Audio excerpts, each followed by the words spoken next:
Joining us right now, still at the breakfast table, is Brandon Marshall, going into his 12th year. My man, my little big brother, the new Giants wide receiver. And we were just talking during the commercial break. Your Twitter IG avatar, you changed it right after the season. Yeah. You found a stock photo of the Lombardi Trophy. I did. And it just so happens that this trophy picture was a picture of what? Wow. It was actually, so the story is, I wanted to put a picture up that reminded me of this process and what I wanted to accomplish, and it was the Lombardi Trophy. And so I post this, and all I see is the Lombardi Trophy. That's all I see in a forearm. That's it. So a week ago, someone on the beat or some blogger, he finds the entire picture, and it's an entire picture of a guy in a Giants uniform. It's Devin Thomas wearing number 15, holding up the trophy. And my agent's freaking out. He's like, Brandon, what are you doing? You're supposed to be in stealth mode. This isn't good. And I was like, man, that's only God, because I had no clue what the entire picture was. So that was pretty funny. And, and here we are. Come to find out, here I am. And here we are. Now, speaking of Twitter, there was a legend, some would say the GOAT, that sent out a tweet about you signing with the Giants, and we'll pull it up right now. Jerry Rice, what a combo. Brandon Marshall, OBJ, should be exciting. Now, we love tweets from everybody, but when the GOAT, one of the best, some say the best, route running, catching, wide receivers of all time, tweets that, what do you read into that? You know what? That's respect. And I really appreciate that, especially, last year it was a tough year for me and got beat up a lot. So it shows me that, he still kind of respects my game. And that will give me fuel when I step in the gym to work out. When the GOAT's watching and he's appreciating it, then there's something there. I'm excited. I think he also understands that, Odell is a special receiver. He's a special talent.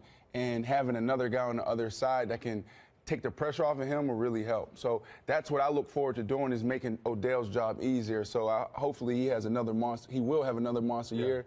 Hopefully it's his best year ever. Now, you mentioned Odell, and I think a lot of people initially thought about that dynamic and how you guys coexist. And you said something yesterday that caught my eye, that you were the same guy when you were younger, similar outbursts. Now, what do you see in Odell that you maybe saw in yourself when you were younger? Everything. It's just like you're just a bottle of passion and excitement and, competition. All of that in the heat of the moment, it can be really good for you and it can be really bad. And, for a long time, I got in my own way. And I went to McLean Hospital. That's where I found myself in a 3-month outpatient program where I had to learn the tools and skills to be able to manage those things. And it's not always easy. That's still who I am. Like, I love to compete. So I think that, me being able to live through that, still live through that, I think he'll be able to pull from those experiences, good and bad, whenever he needs it. Odell's fine. He's a great talent. And a lot of times we forget, he's young. This is his process. What I look at, people look at it and say, oh my gosh, look at this. Is it distract? No. This guy, at the end of the day, everything he does is to win. And everyone loves him in that building, outside of that building. And I think he'll be great. He'll just continue to mature, just like we all go through our own journey, and he'll be all right.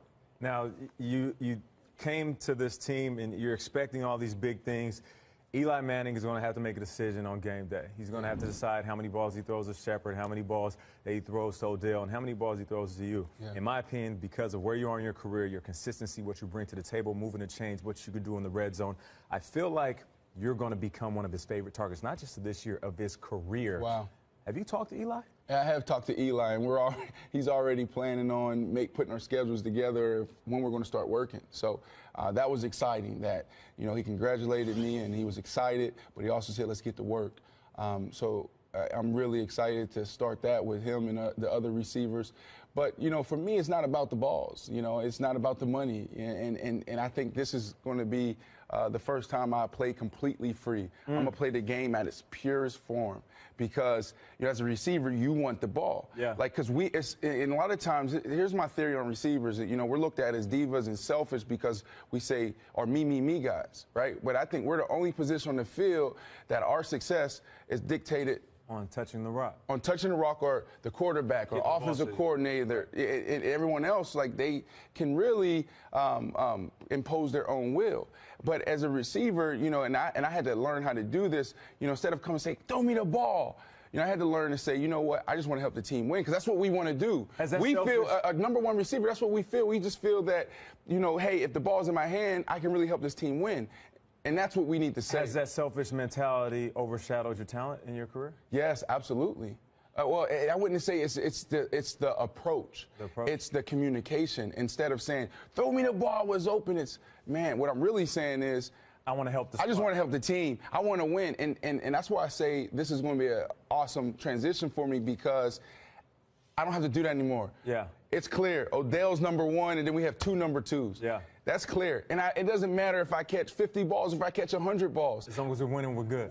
I just want to win. Those young guys, it's their turn. It's their turn to continue to, you know, to take the league by storm. And for me, it's just like, what can I do to take the pressure off of them? Yeah. So it doesn't matter about, you know, Eli, throw me the ball. Coach Saul, throw me the ball. It's not about that. Mac, what's the game plan? Yeah. Listen, I'll be backside.